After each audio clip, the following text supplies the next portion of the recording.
নমস্কার বন্ধুরা, আশা করছি সকলে ভালোই আছেন। বং কিচেন নতুন একটা রেসিপিতে আপনাদের স্বাগত জানাই। আমি যে রেসিপিটি করব সেটি থোড়ের একটা নিরামিষ তরকারি। তার জন্য আমি একটা থোড় নিয়েছি।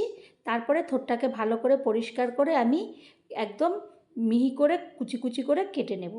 তো আমি রেসিপিটা কিভাবে করব আপনাদের প্রথম থেকে শেষ পর্যন্ত দেখতে হবে, না দেখলে একদমই বুঝতে পারবেন না। এরপরে থোড়গুলোকে আমি একটা সাইড করে রেখে দেবো। এদিকে আমি প্রায় 4-5 ঘন্টা আগে 1 কাপ ডাল ভিজিয়েছিলাম, ভালো করে ধুয়ে পরিষ্কার করে।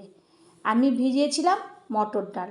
এরপরে একটা মিক্সিং জার নিয়ে সেই মটর ডালটাকে মিক্সিং জারে দেব আদা 1 টুকরো আর দেব লবণ, দিয়ে আমি একটা মিহি পেস্ট তৈরি করে নেব। আর চ্যানেলটি যদি সাবস্ক্রাইব না করেন সাবস্ক্রাইব করবেন, লাইক শেয়ার কমেন্ট করবেন, পাশে থাকা বেল বাটনটি টিপবেন, তাহলে যে কোনো রেসিপি আপনাদের কাছে সবার আগে পৌঁছাবে।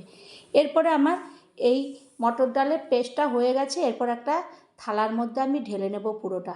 দিয়ে দেব আমি একটুখানি হিং, আর দিয়ে দেব একটু, আগে তো লবণ দিয়েছি, একটু হলুদের গুঁড়ো, একটু চিনি আর একটু লঙ্কার গুঁড়ো দিলে বেশ নিরামিষের ইয়েতে ডালের মধ্যে এইটা দিলে মিষ্টি মিষ্টিও লাগবে, একটু ঝাল ঝাল লাগবে, আর হিঙের একটা সুন্দর সেন্ট বেরাবে। এরপর আমি ভালো করে হাত দিয়ে ফেটিয়ে নেব। ফেটাতে ফেটাতে যখন এটা একদম মোলায়েম হয়ে আসবে ডালের ডোটা, তখন আমি এইটা একটা আগের থেকে কড়াই বসিয়ে রাখবো, তেল গরম করতে দিয়ে দেব, সেই তেলের মধ্যে ছেড়ে দেব বড়া। এরপরে বড়াগুলো আমি এপিট উপিট করে উল্টে পাল্টে হালকা লালচে করে ভেজে নেব। বেশি একটা কড়া কড়া করে ভাজবো না, তাহলে যে আমি তরকারির মধ্যে দেব সেটা শক্ত হয়ে থাকবে, নরম হলে খেতে ভালো লাগবে। এরপরে আমি উল্টে পাল্টে ডালের বড়াগুলো একটা প্লেটের মধ্যে তেল ঝরিয়ে তুলে নেব। তো আমরা নিরামিষের দিনে তো অনেক রকম পদ করে থাকি, কিংবা থোড় দিয়েও আমরা অনেক রকম পদ্ধতিতে করি রান্না, বা বড়া দিয়েও করি, কিন্তু একদিন হলে এইরকম একটা বড়া করে আর থোড় দিয়ে রান্না করলে দেখবেন দুর্দান্ত লাগে খেতে। অনেকে বড়ি দিয়েও করে, তো আমি এটা ডাল ভিজিয়ে বড়া করে এটা করলাম। এরপরে আমার বড়াগুলো দুপাটে ভাজা হয়ে গেল। ভাজার পরে আমি আবারও তেল দিয়ে দেব কড়াইতে। তেল দিয়ে আমি ওর মধ্যে ডুমু ডুমু করে কেটে রেখেছিলাম আলু, সেই আলুগুলোকে দিয়ে দেব। তো এটা একটা নতুন ধরনের রান্না। এইভাবে আমি তরকারির মতন রান্না করব, যেমন বাঁধাকপি রান্না করে সেইভাবে। এরপরে আলুগুলোকে আমি ভালো করে লালচে করে ভেজে নেব, ভেজে একটা প্লেটের মধ্যে তুলে নেব। এইভাবে আলুগুলোকে আমি তুলে নিচ্ছি। তাই এই তরকারিটা করলে আপনারা কেউ রুটি দিয়েও খেতে পারেন, কিংবা কেউ পরোটা দিয়ে, যেমন ইচ্ছা ভাত দিয়েও খেতে পারেন। তারপর ওই তেলের মধ্যে একটা শুকনো লঙ্কা, 2টো তেজপাতা দিয়ে দেব একটা এলাচ আর 2টো দারচিনি দিয়ে দেব। এরপরে ওটা একটু ভাজা ভাজা মতন, একটু তেজপাতাটা লালচে হয়ে আসলে আমি ওর মধ্যে সাদা জিরা ফোড়নে দিয়ে দেব। এরপরে ফোড়নটা ভালো করে নাড়াচাড়া করে নেব। যখন ফোড়নটা ভালো করে একটু কালচে কালার এসে যাবে, তখন ওর মধ্যে আমি থোড়গুলো যে কেটে রেখেছিলাম সেই থোড়টাকে দিয়ে দেব।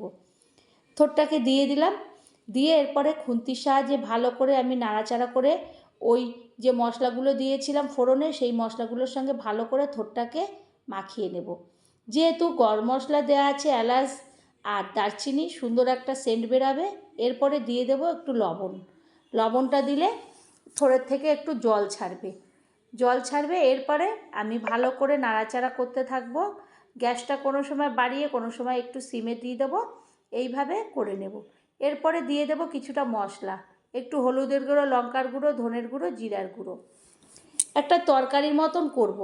অনেক রকম পদ্ধতিতে তো থোড় করা যায়, তাই এইটা একটা অন্য ধরনের পদ্ধতিতে করলাম তরকারির মতন।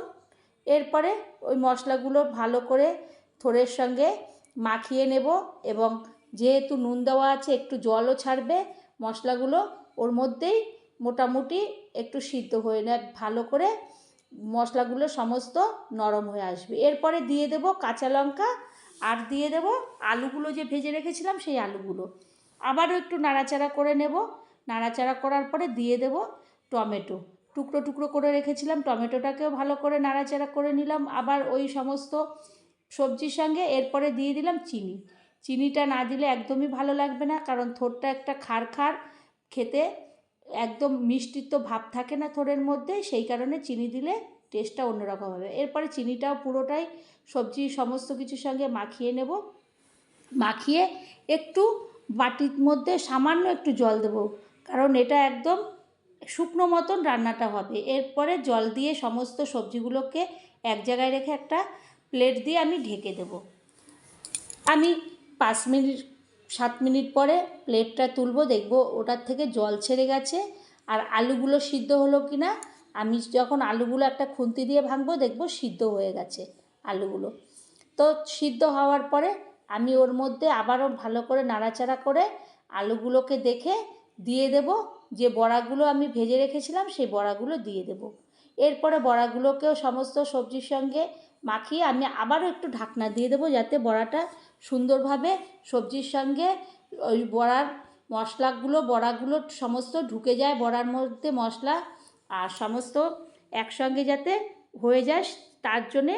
এরপরে আমি একটা ঢাকনা তুলে ভালো করে নাড়াচাড়া করে সমস্ত কিছু আবার দিয়ে দেবো একটু ঘি দিয়ে গ্যাসটাকে বন্ধ করে দেব, কারণ ঘি দেওয়ার পরে গ্যাসটা বাড়ানো থাকলে সেই আমার যে ঘিয়ের গন্ধটা থাকবে না। এরপর একটু ঢাকা দিয়ে দেবো যাতে গন্ধটা সুন্দরভাবে সমস্ত সবজির মধ্যে থাকে।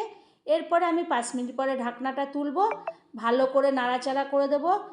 এরপরে একটা প্লেটের মধ্যে আমি এই থোড়ের সবজিটাকে তুলে নেব। তো বন্ধুরা, আমি এইভাবে করলাম, আপনারা একবার হলেও এরকম একটা থোড় বড়ার সবজি করবেন, দেখবেন বাড়ির সকলে খুবই ভালো খাবে, আপনার কাছে খাওয়ার জন্য বারবার করে বায়না করবে, আপনারও করতে ইচ্ছে করবে। ভালো লাগলে আবারও কোনো রেসিপিতে দেখা হবে। ধন্যবাদ।